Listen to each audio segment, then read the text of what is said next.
morning, everyone. Welcome to the ASAP webinar series. Today, we have a session on futuristic skills, and we have a prominent personality dealing with the subject, Mr. Santhosh Kurup, CEO at ICT Academy, Kerala. Mr. Santhosh is a person having professional experience in management, being it sales, customer relationships, account, IT services, and solution delivery. He is one of the pioneers in the industry. He also had past experience of working with companies like TCS and government initiatives like Space Park Kerala, and currently with a government social enterprise ICT Academy. He holds a bachelor degree in electrical and electronics engineering and masters in instrumentation and control engineering. He is also a certified person in senior management program from IIM Lucknow. On behalf of all the panelists and attendees, I welcome you, sir. Thank you, Dolji. I hope I am audible enough. Yes, sir, you are. Okay. Okay. At the outset, I wanted to congratulate ASAP for taking an initiative like this because lockdown is not something that we are used to.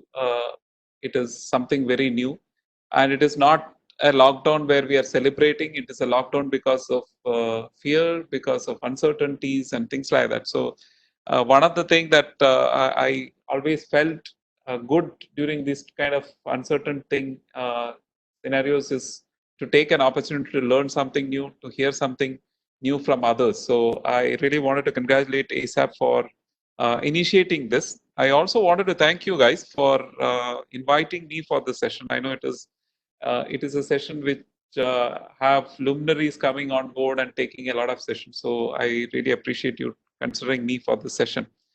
Okay, once I move into presentation, unfortunately, I will not be able to see the chat. So I assume that I'm okay to take this through. So somebody said that English is fine. Okay, it's okay with Malayalam in between. Okay, fine. So I will mix it. Essentially, I wanted to know whether it is any non-Keralites or non-Malayalis are also there. So that in which case I need to stick to only one language. Otherwise, I will mix it. So what topic I will try to cover is about the future skills and its prospects. Okay, I am going to deal it in both ways, in the pre-COVID scenario and probably the post-COVID scenario. The pre-COVID scenario, there were a lot of strategies that even Kerala government has adopted. So I will share a few views on what are the futuristic skills that government of Kerala has been promoting and what are the focus areas for us. And I have to admit that I come from a technology background, information technology background, because of which my focus will mostly be on the information technology. But I will be authentic or authoritative in giving you information about the information technology area because I work very closely there. But I also follow the other domains. So I have done some research on that. So I will try to share some of these inputs that I've got or gathered from the other domains.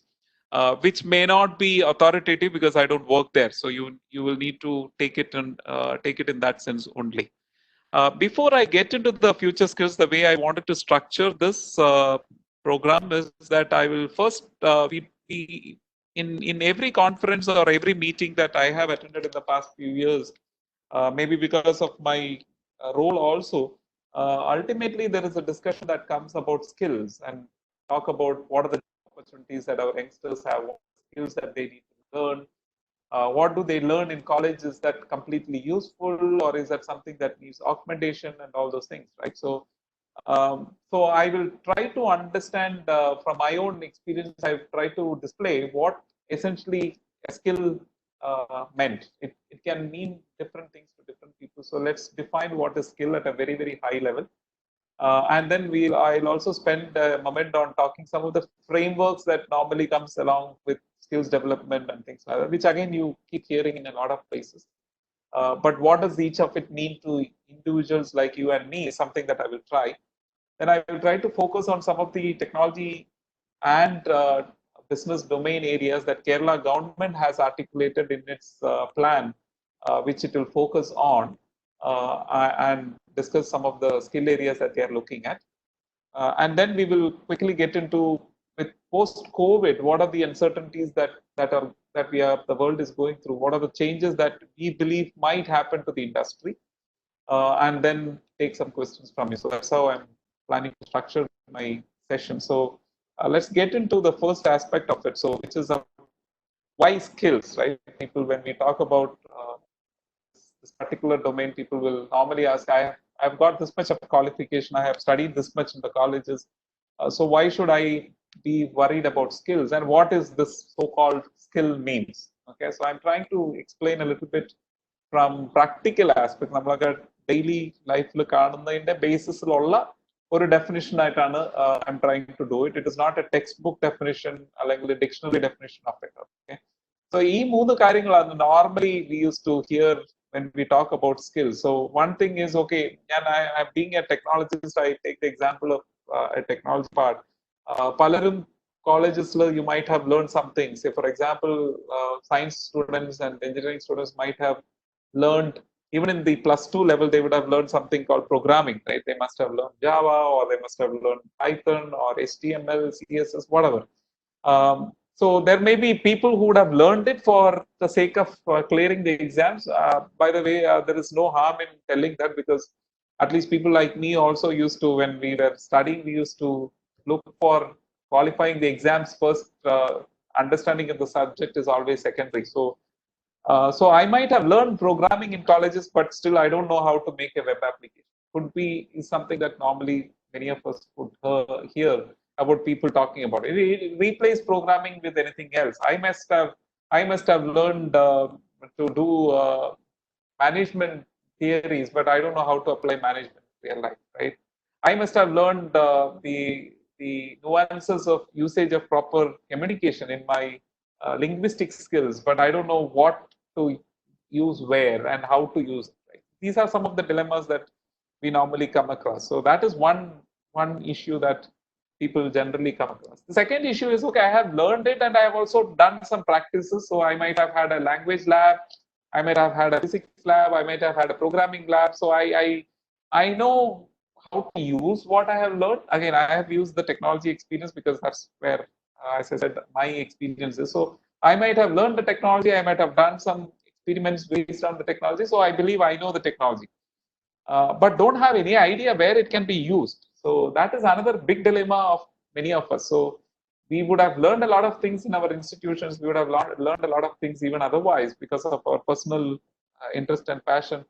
But unless we don't know where to exactly apply, then there's no point in using that, right? That knowledge becomes wasted.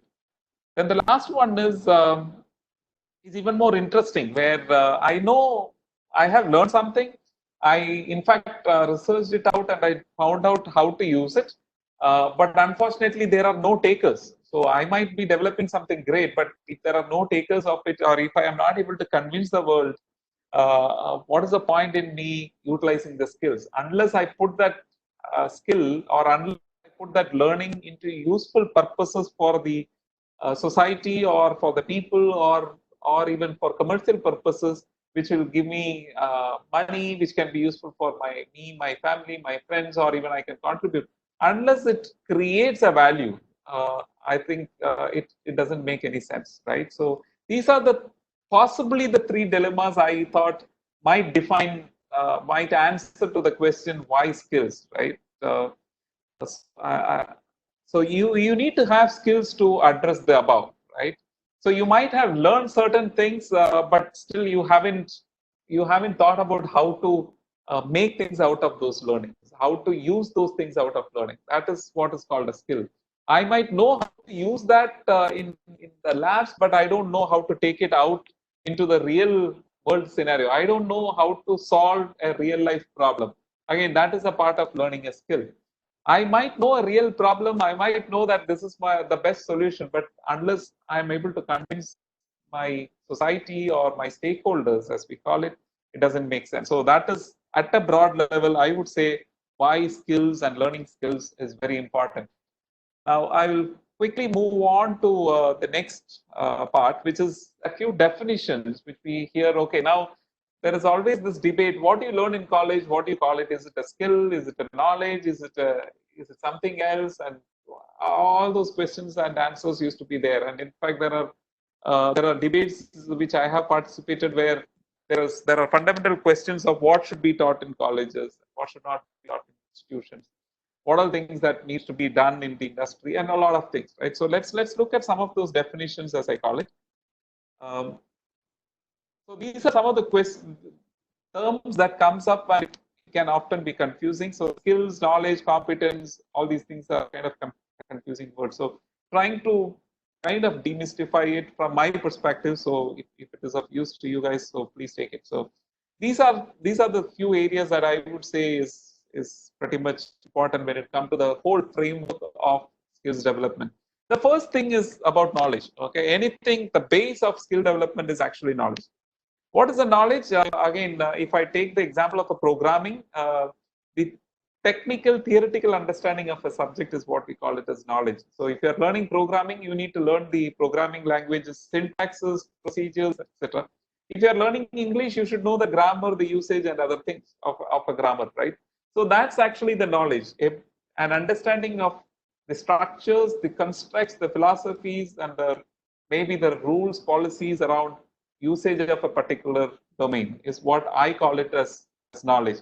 And that is very much important, and it is fundamental to anything else that we are going to discuss later, right? So knowledge is the base, and it is very, very important. And mind you, educational institutions, according to me, is the powerhouse of imparting knowledge.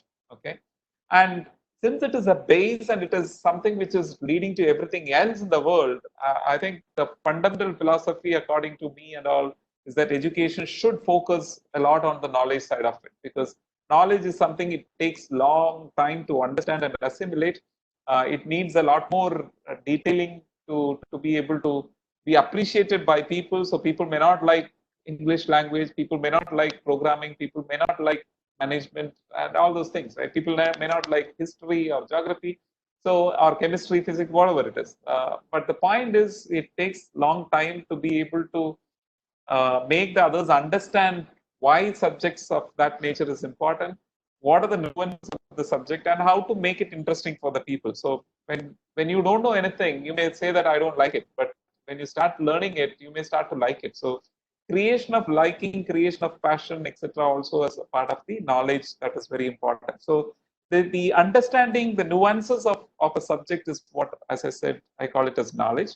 Then comes the next level. It is about skills. Skills is something where we are using the knowledge that we have learned in solving a problem. So in fact, people like me are in a very small way associated with some of the work that we do in the IT department on the COVID cases. So we use programming languages, data analytics, etc., to pull out our mobile application development to create certain tools that will be helpful for the government in tackling some of the issues that arises there. For example, contact tracing is a very, very important aspect of COVID, right?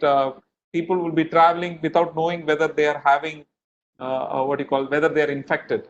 So it becomes, and you have seen the collectorate's respective administration department releasing the heat map or the road map through which the people would have traveled. And sometimes, I think yesterday or day before, there was an interesting case where the person has traveled so much that the travel path looked like an idiom, it seems, right? So it to and fro and going around in circles and too many times and things like that. So how do we track? So, and if the number of people are so high, how do we enable tracking manually? To go and ask each individual, then go and search that particular location becomes extremely difficult.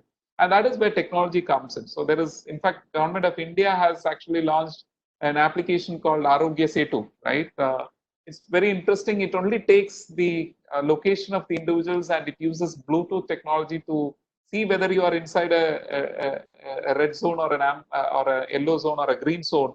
It also captures the data of the individual to see whether you are infected, in which case when you are moving around, that movement is actually tracked and it is given to others so that they will be able to understand whether they came in touch with people. So we use data analytics tools, we use programming, we use communication protocols. All these are being effectively used for developing that particular system. So application of knowledge, which are the syntaxes, procedures, as I said, is something that is being used to create a useful system or a useful product that will be beneficial for people at large in this particular case, or it could be for commercial purposes. So if you're working in businesses, it may be useful for selling it to a few clients and earning money or revenue out of it, and that may give more jobs to people. So even commercial activity is something which is good for public at large.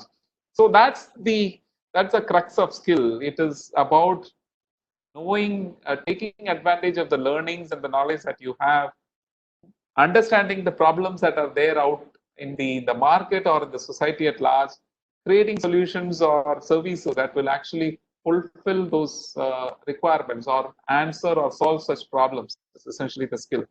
There is something, the third one, which normally is called abilities, right?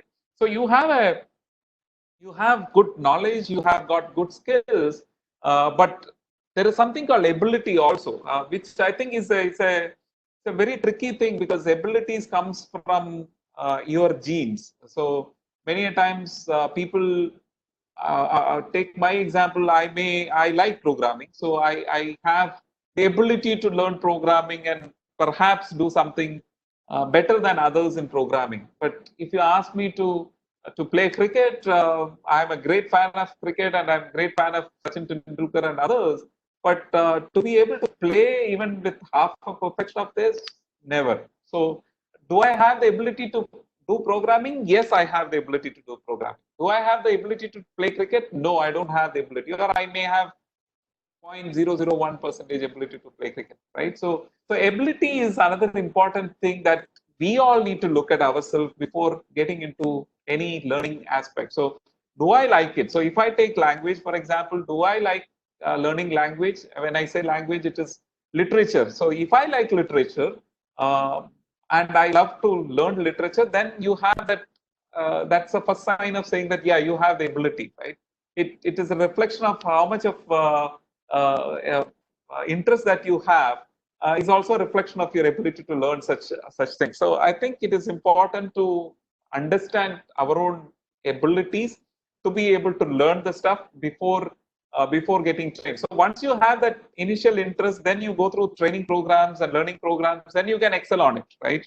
So that is something that is very important. So if you don't like mathematics, then pushing somebody into taking, say, BSc Mathematics or MSc Mathematics or MSc Statistics is going to be a real disaster. So that person will perhaps be able to mug up certain knowledge, because when you hear certain things many times, your brain will automatically pick it up, right?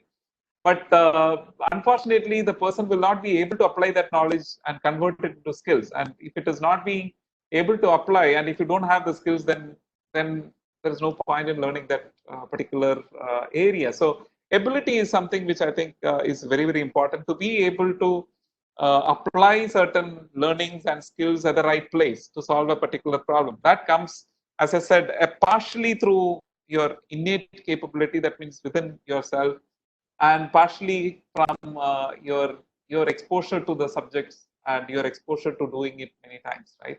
So KSA is the normal framework that is used for skills management, skills development by people. It is a combination of learning plus applying plus innate capability coming together will determine how much of skills that you acquire, or how much of domain you will be able to progress with, and how much of ability you have to excel in that particular area. There is also something called competence, which is along with KSA, along with having the knowledge, along with ability to apply or learning to apply and ability to apply.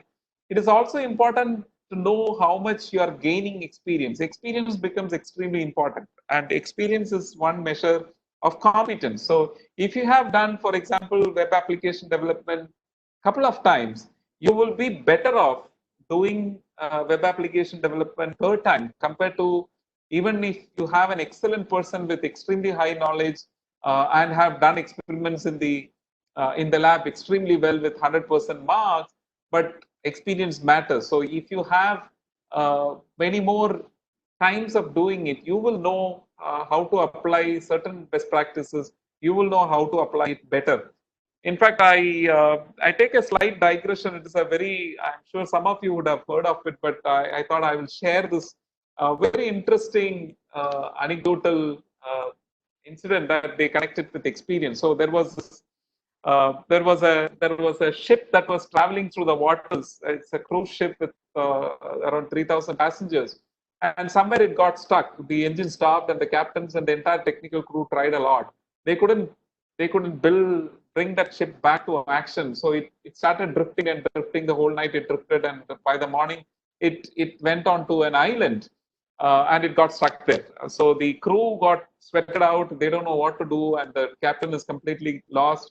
The people in the ship has started to panic. They started losing electricity because generator stops and all those panic mode. And incidentally, the island they landed up is an inhabited island, so there were people in there. So this captain and the crew started going out and figuring out, is there any way to help the people in the ship. And then they came across a person who said that, hey, there is an old man here who's an old mechanic who could perhaps take a look at it, and he seemed to have solved such problems in the past. So why don't you take a look at it and check out on him and see whether they can help you.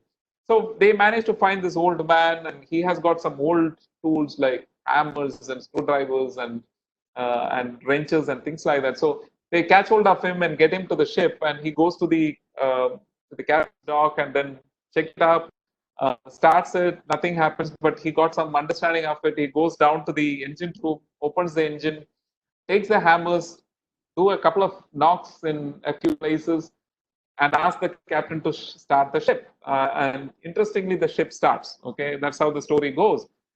So everybody becomes jubilant and very happy about it.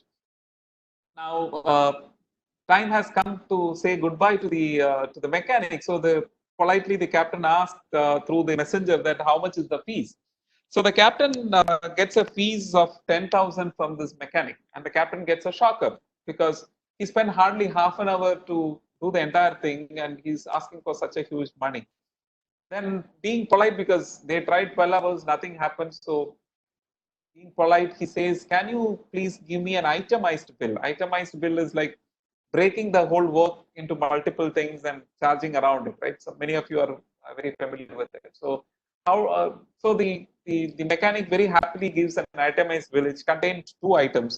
One is knocking the engine with hammer, $2. And the next item is knowing how to and where to knock, $9,998, and gives the bill. So the captain got the message, right? And happily have to pay and move on. So the point I'm saying is it's an example of not just knocking. It's about how and where to knock is very important. And many a times that how and where to knock comes with experience. So competence, gaining experience on what you have learned. It need not be through a structured experience of working in some places, etc. But it can be while you are studying. If you have gained a skill, you can always gain experience of working in parallel while you are studying for some charity purposes, for your own self. It will still augment your experiences. So experience need not be always coming through formal means. Experience can be through informal means or through self mechanisms as well. But experience plays a very, very critical role. So knowledge, skills, abilities, and competence are normally the structure in which skills development is normally structured, and each of it has got its own importance. I hope you got a gist of what I was trying to say. So let me just move on to the next one. Here I mean, the question is, what are those skills that you need to learn, right? It's quite a large canvas which takes a lot of time to explain. So what I have done is, in around 2 years ago, Government of Kerala, I worked for the IT department. So we came out with a strategy on understanding what are the futuristic skills that are required for, or that needs to be focused and promoted by the Government of Kerala. So I'm going to discuss in this slide a few skill areas that government has identified as important skill areas in the technology domain. Okay, as important for the state. So these are the skill areas that government has identified. Cyber security stands as a very, very important skill area for government, because especially this comes also as an interesting feature because post COVID, now if you look at our own example, I am talking to you over over a secured connection through an online mechanism using technology. This is technology is an enabler. The point is about utilizing this technology for a purpose called a webinar. If COVID was not there, we might have had a seminar in a physical location and we would have done that, right? So that's a change that is happening. And even in the new world, when people move on to the online, it becomes important that we need to protect the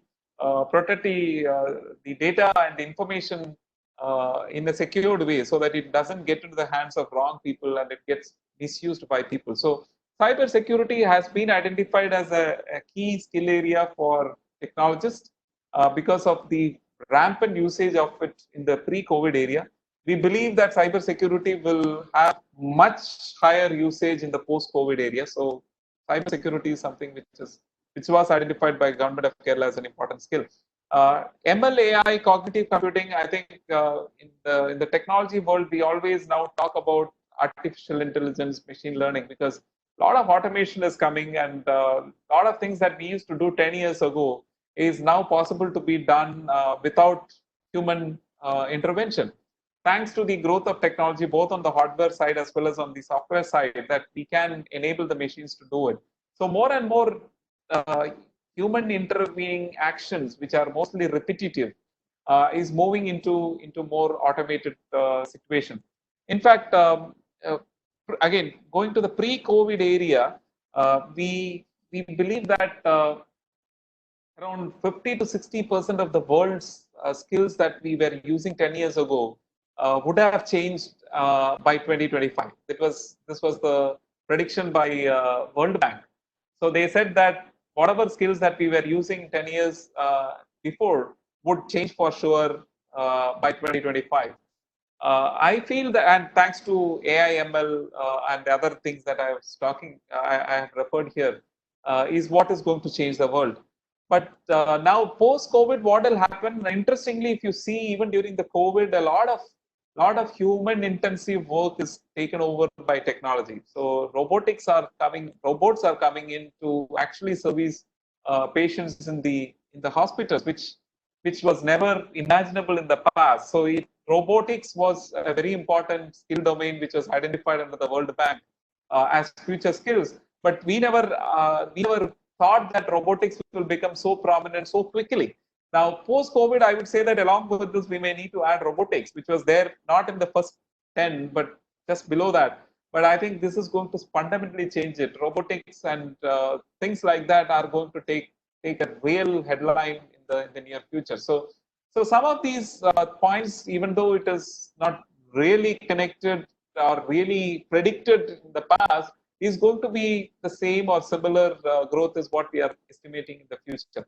So I will not go one by one, but I just wanted to say that the data analytics, which is listed as number 3, I think is going to be a huge potential and a huge opportunity for across domains. Even if you're working in manufacturing, even if you're working in retail, if you're working in healthcare, banking, insurance, I think data analytics is going to be a huge skill. It is going to apply a multiplication factor post COVID also, because as I said, more and more things coming onto the virtual world means that more and more data is getting created, and when more and more data gets created, it needs to be analyzed and meaningful insights needs to be taken care. So even for the seminar or webinar that we are attending, there could be a data analytics algorithm which will look at the sentiments of the participants and based on their chats, their questions, and their participation from various locations. And you can draw a lot of insights to say that, okay, this course or this seminar was interesting, this particular topic was boring, or this region had maximum participation. So it can help ASAP to actually structure its future webinars in a much more effective way. So data analytics is going to be extremely critical. And a few other skills I will just leave it for your reading unless you have any specific questions in the later time in the Q&A. I will try to leave it for your reading and taking it forward. Okay. Now this is on the technology side. Now many a times people, when they talk about skills, they talk about only technology. When I say technology, it is not necessarily be information technology. It could be printing, it could be tailoring, it could be retail, it could be banking related aspects, everything that you learn in the tech side uh, can be considered under the technology domain. But skills will be augmented, or people with technology skills alone may not be sufficiently employable. So my take on this is, good if you learn certain technologies, or if you learn certain skills, but you should also know where it is to be applied. So if you are learning, say for example, if you have learned tailoring, leave the information technology, if you have learned tailoring, your immediate view is that, okay, can I understand a little bit of my skill, that is tailoring, in the field of fashion? uh, Now with post COVID, it is also becoming important that, can I know what are the applications of my skill, that is tailoring, in the field of healthcare, right? Can I create PPE kits? Will my skill be applicable for creating masks? Will my skills be applicable for creating the what you call disinfected bags that can be used for secure disposal of the waste? So understanding of where it is applied is something which is going to be even more critical. So not knowing that, when I say technology, knowing to stitch is what I would say the technology behind tailoring, right? So knowing to stitch is an important technical skill, or I would say technical skill. Let's not confuse with technology. So that is a technical skill, but knowing where to apply also becomes important. That's my second take. Next slide. So knowing which businesses where you have an opportunity is something which you need to understand. So from, again, going back to it's again a large canvas. You can, as I said, even if you take tailoring, the application of tailoring into multiple fields come in. So you can take each of, perhaps I can talk the whole day. So let's focus on some of the associated with the previous slide, where we spoke about the technology skills that are being focused by the government of Kerala. The associated business skills that are being focused by, or the domain skills focused by the government, are as follows. Okay. Fintech, technology applications in financial domains is something which is very critical for us. I do not know how many of us know, Kerala actually hosts the largest number of non-banking financial institutions, right? NFCs, NBFCs is something that we call it, non-banking financial corporations, like the chit funds or the private financiers and other things.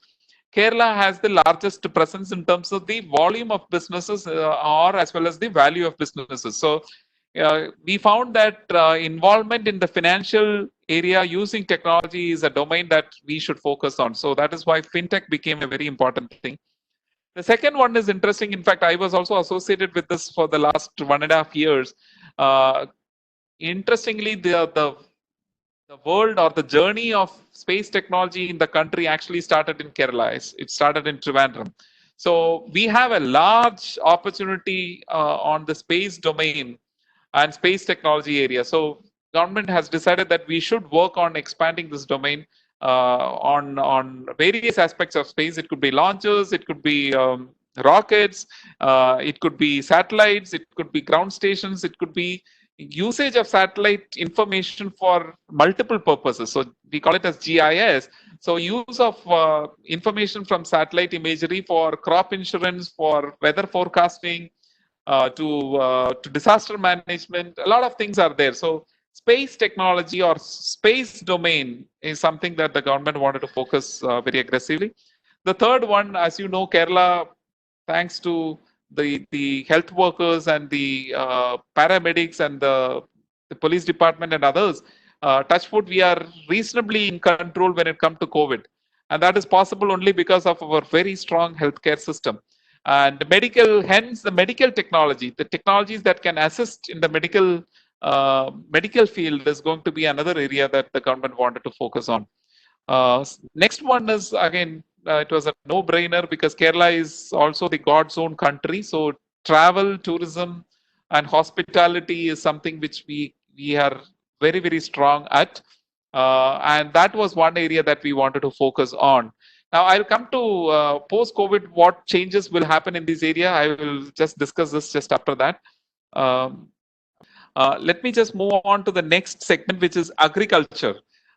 This is not a strength area of Kerala. It has been a strength area for us. We have traditionally been an agrarian economy, but over a period of time, things got changed. So we wanted to bring that back and see how we can apply innovations using technology, because space is one constraint that Kerala has, and enormous climatic what you call extremes that we have. We have extreme monsoons, extreme summer, and combination of all this coming in.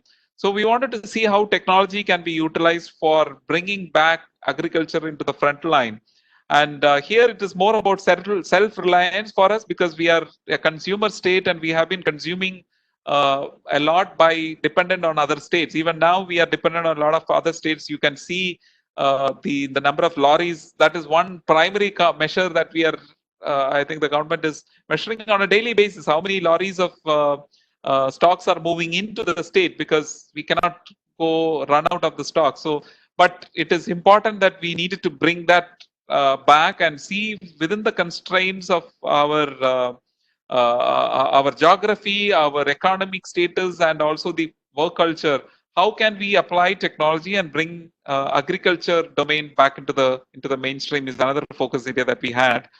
And obviously, environmental sciences. Kerala is a very, very environmental friendly state, and we wanted to have every growth in consideration to environment. So, environmental sciences is something which we wanted to focus on, which means usage of renewable energy is one critical area for Kerala. So, solar power, wind power, and other mechanisms of non-polluting but renewable energy sources, and achieve a level of energy freedom for fulfilling all the demands of the state is something that the state has been focusing on.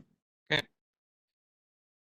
So those were so we talked about the technical, or since I come from technology, I spoke more about the technological domain. But I hope you would have got an understanding of what are the other technical domains that you can learn in each other areas. Then we talked about the application of those technicalities or technology into various segments, and what is the focus area for Kerala in those segments. Now, is that the only level of skills that we are required to look at? No, there are a lot of other skill areas which are also equally important, and it may not be mainstream, but it is very, very critical for individuals to be skilled, to be having a gainful employment, be it employment, self-employment, or employment with others. These are some of the skills that I wanted to just quickly touch upon. So, other interesting skill domains to focus on, let's look at it. There are certain skills areas, what we call it as process areas, especially in the field of manufacturing. I think process becomes very, very critical, because the first product that comes out of the assembly line, and maybe the 100,000th product, or 1 millionth product that comes out of the same assembly line should have similar quality. And that can be achieved only by having a very, very structured and a streamlined processes out there. So total quality management is a very, very critical element when it comes to manufacturing. So people who are interested more on the process side, I think gaining experience and knowledge and skills on this area is going to be very critical, is going to be very fundamental.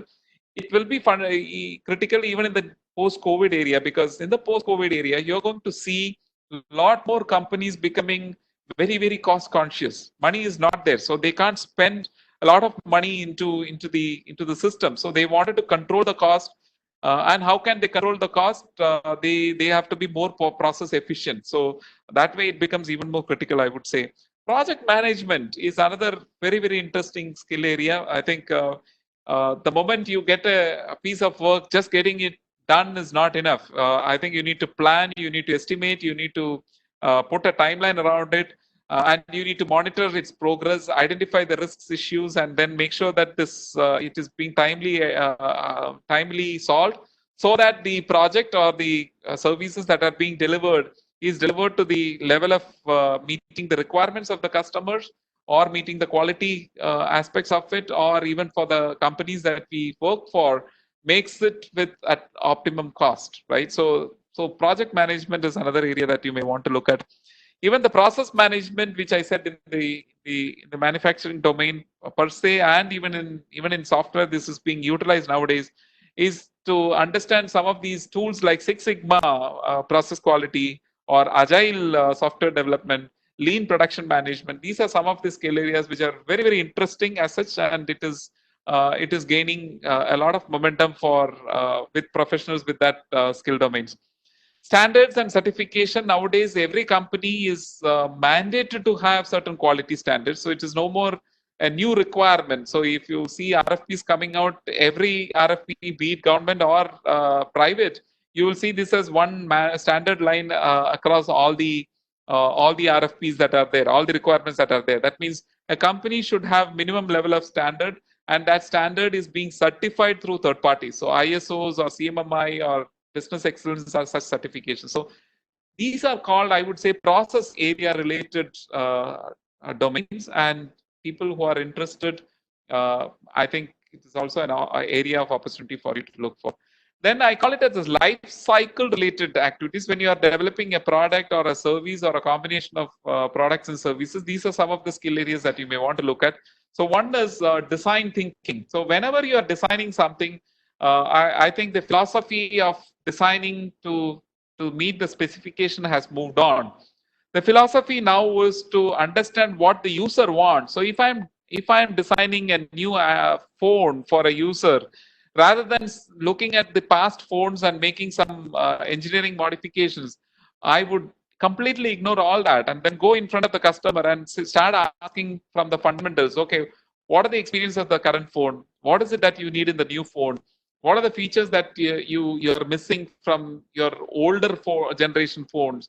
And what are the things that you may also are seeing in, say, a laptop, which you would like to get it into a phone? So you center around the customer and then start designing the product, right? It is not only in the technology. If you're developing a curriculum, if you're a teacher, if you're developing a curriculum, I think using just a Bloom's taxonomy and developing it was the traditional way. I think the generation is different. They have access to more information than it used to be 10 years ago. Their learning capacity is shrunk because of their generational differences. They wanted to learn things faster. So it is important for educationalists to look at the new generation and create curriculum around that, rather than modifying the existing curriculum that has been traditionally created some 50 years ago and making some incremental changes. So that's the fundamentals of design thinking. I think it is a very, very important domain that anybody, be it arts people, be it science people, be it technology people, be it business people, I would suggest that it's a good value addition to learn that particular skill. Then there are a few things like financial awareness. Many people who are working forget about the company finance. They don't even know the personal finance aspect. What are the means of saving money? What are the means of saving it for retirement, saving it for health, especially during this kind of a crisis? If you don't have a health insurance substantiated with substantiated backing, I don't think it is going to be of any help. So financial awareness, even personal finance, is something which I think. Income tax is another big area. So forget about people wanting to get into entrepreneurship. If you're going to work, or if you're just living, not even working, simply sitting and living in your own world, even then you should be aware of certain financial principles. So financial management comes very important. Intellectual property rights, we are dealing with internet, we are sharing information. You come across a lot of there is also a terminology that has come now, right, called the WhatsApp University. So a lot of information comes suddenly in the WhatsApp University. So we need to understand whether we are breaking somebody's rights, whether we are breaking the law. So these are some fundamentals that I think all of us should worry about. If you are into working in company environment, I think it becomes critical for you to also learn some of the legal aspects of it. Uh, Interesting. More and more world becomes digital, and hence I think a know-how of digital marketing tools is going to be very, very important for even for your own self-marketing. If you are in social media, I think and if you wanted to become a little more prominent on people looking at your views and liking your views, I think it is important to learn some basics of digital marketing. Okay. Then if you are working in product companies, etc., product life cycle management becomes very critical. So we call it, these are life cycle skills that are required. And the third one is, I call it as life skills per se, because these are, I would say, survival skills. Forget about learning programming, forget about technology. Unless you know swimming, you will become a difficult person. in the crisis of flooding, right? So there are certain life skills in the career that I would say. One very important thing that you're going to see, these are called the 21st century skills. If even if technology changes over a period of time, we know that as per the fourth industrial revolution, technology keep changing, but life skills which is referred here are going to be the power to enable you to be different. So if you have creativity, that is both critical thinking and creative thinking skills, I think you will stand apart compared to anybody else, because a lot of things that we talked about can be automated in the future. We don't know how much of automation will happen, but creativity and problem solving skills is still something which is unique to humans. So I think that is becoming very critical even in the new world. Writing skills, presentation skills, these are again very important skills for anybody. We might be having a fantastic product or a fantastic idea. As I said in the very beginning of the presentation, I know technology, I know how to develop products and services, but I don't know how to convince the world. Unless you are able to also convince the world, then whatever great things that you have created, whatever great things that you wanted to do, it will not be of any purpose. When I say convincing the world, I'm not saying that you should convince the world about how great you are. No, I think it is important to convince the world that the work that you are going to do, or the idea that you have, could perhaps change the world. So I think it is very critical for you to acquire and nurture constantly some of the communication skills, effective presentations, writing skills, and things like that. People skills is another important area, because I think a lot of things will get managed by machines, but that also means that people to people connect becomes very important, because lesser number of people will be connecting to each other, and understanding the nuances of people aspects, such as their egos, to their competencies, to their emotions, and their various orientations on politics or otherwise.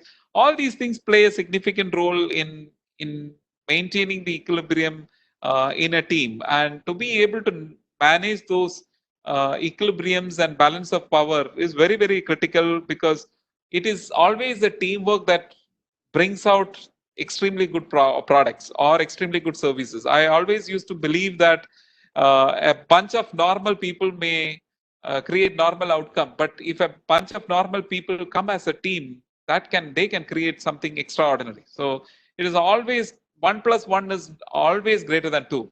That's the power of team. So it becomes very critical to acquire certain people skills.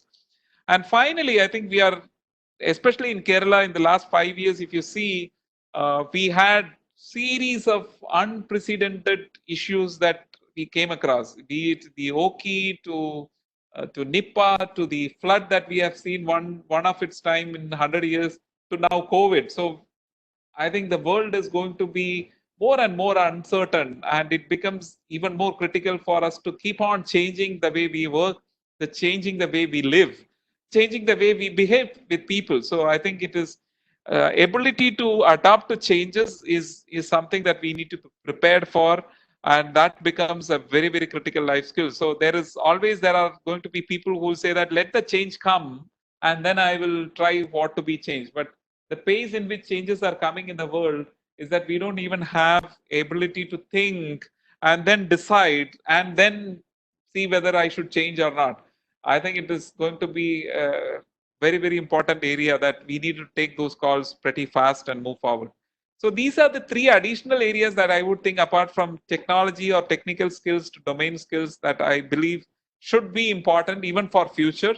Uh, be it in as I said, self-employment to entrepreneurship to working in other places as an employee, anywhere. I think these are some of the skill areas I urge or suggest as being important.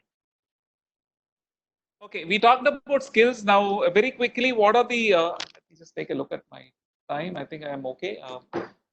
I'll take 10 more minutes maximum. So we looked at the skills area, and thank goodness that we are living in a world of connected world, that information is easily available with us. So you don't need to fetch information or go behind information. It is something which is easily available with us. So I have listed a few things like uh, massive open course programs are there. lot of very interesting platforms are there which will give you ability to learn yourself at your own convenience. I have also, I mean, there are Coursera's and edX, etc. are there. I just put in a couple of things which are not being listed in regular level. So LinkedIn Learning is something which is not being listed.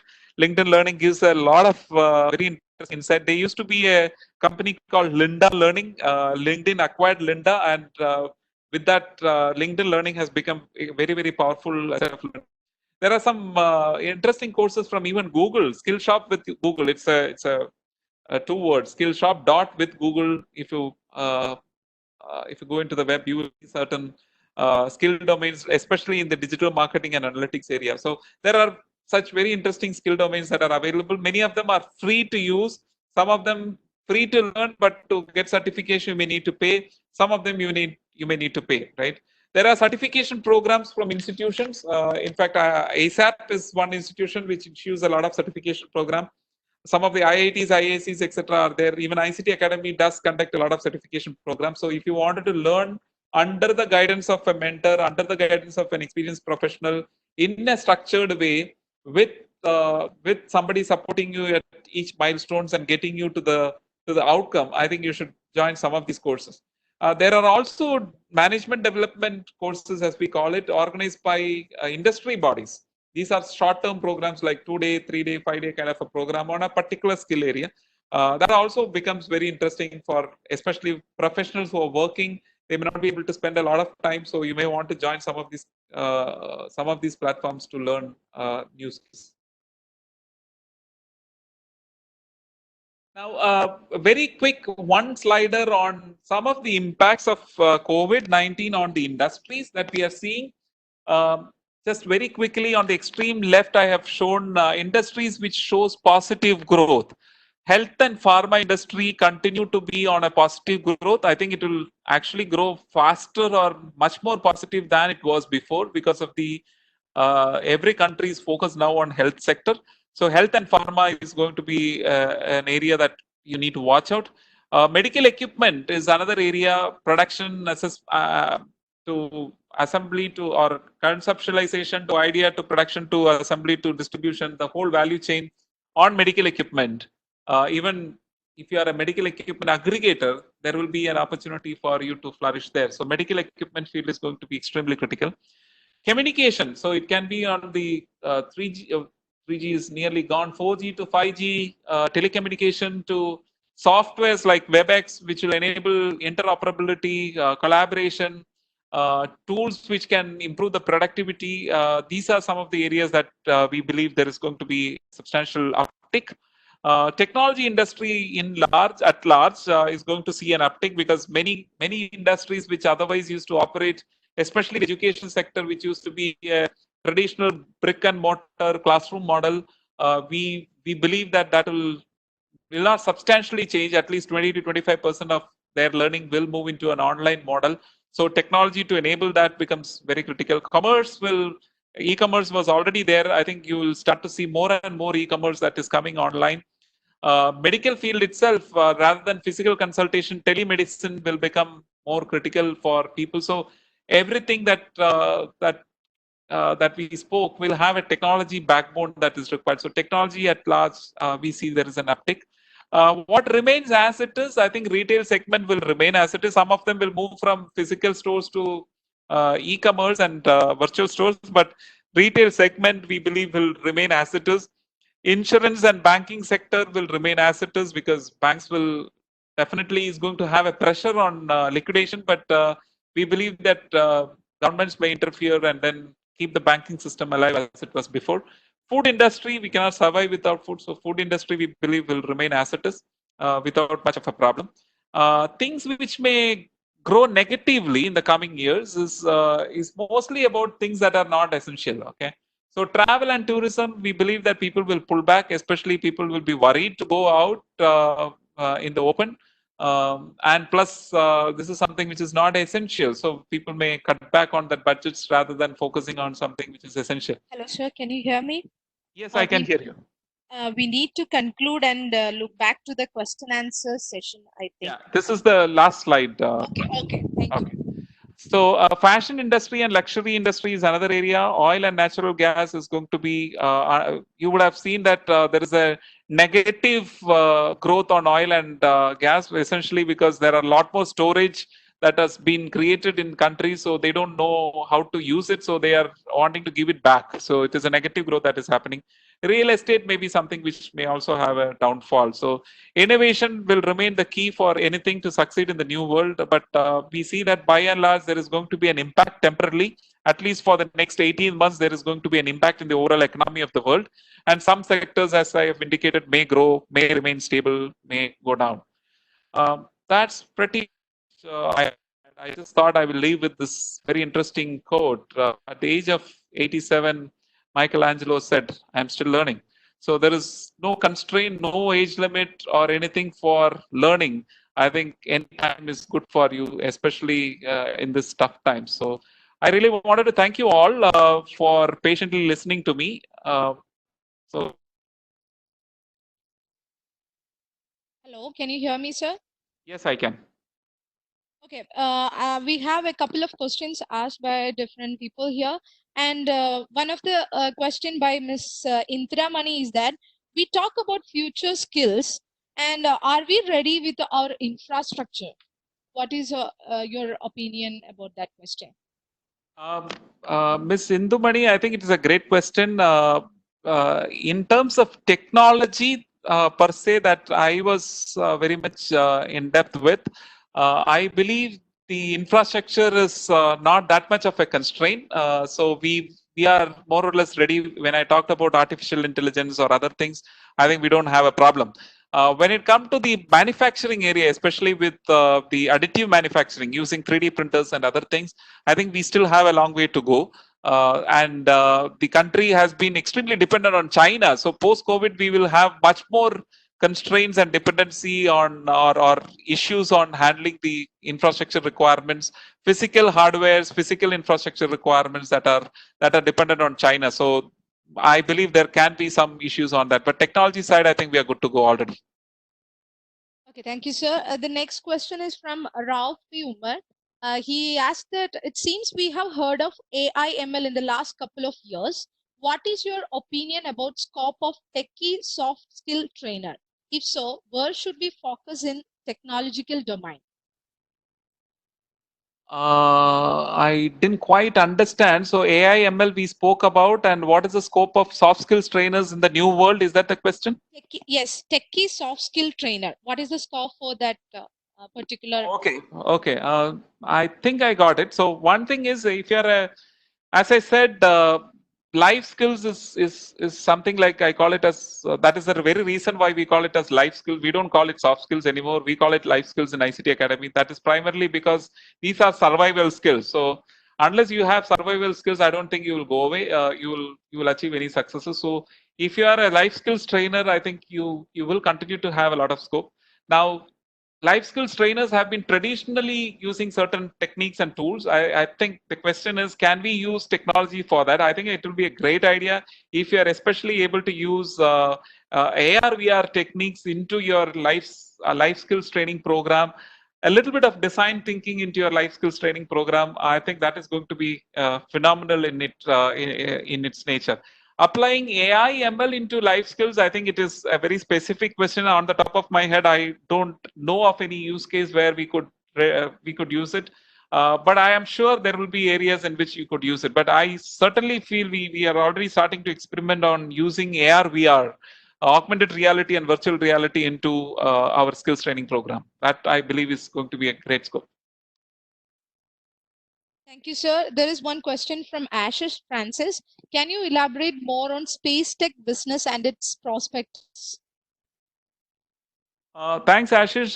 Space tech is a very, very passionate thing for me. So Dolgy will have to chuck me out of time. So I will not try to Yes, expand sir. it much. But very quickly, the government is looking at broadly two areas. One, we call it as the small and medium business areas in the nano space sector, in the sense all small satellites, small launchers, small equipments and things like that. So, and Kerala cannot afford to have big manufacturing, so our focus is on high tech engineering in supporting some of these nano satellite and micro satellite businesses. So that is one vertical that we are focusing on. So it includes manufacturing, production, assembly, electronics, testing, quality assurance, etc.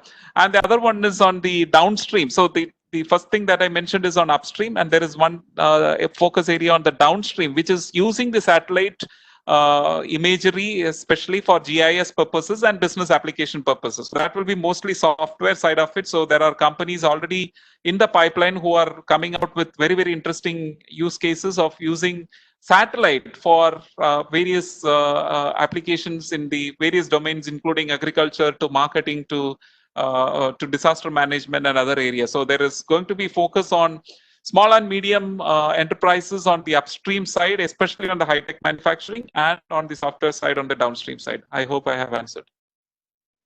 Okay, thank you, sir. I think I should ask one more question and end the session. Sure. I assure all the attendees that all the questions will be answered later on. And the last question is, what is the data analytics or data science course in Kerala a student can go after +2? Dr. John T. Abraham has asked about that. Data analytics or data science course available in Kerala. Okay. Dr. John, in fact, ICT Academy runs a data analytics program, but it is mostly for graduates because data analytics base needs some level of understanding of statistics and probability, and we expect people to be in the second year of graduation.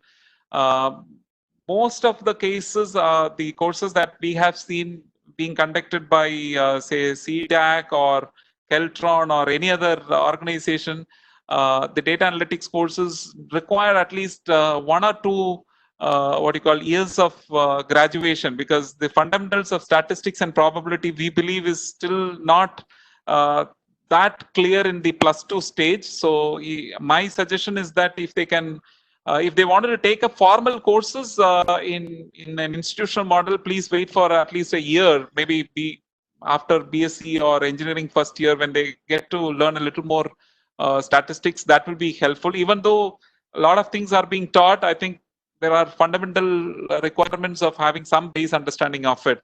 But having said that, I think there are a few more online courses, especially I understand that Great Lakes University and others are offering certain online courses.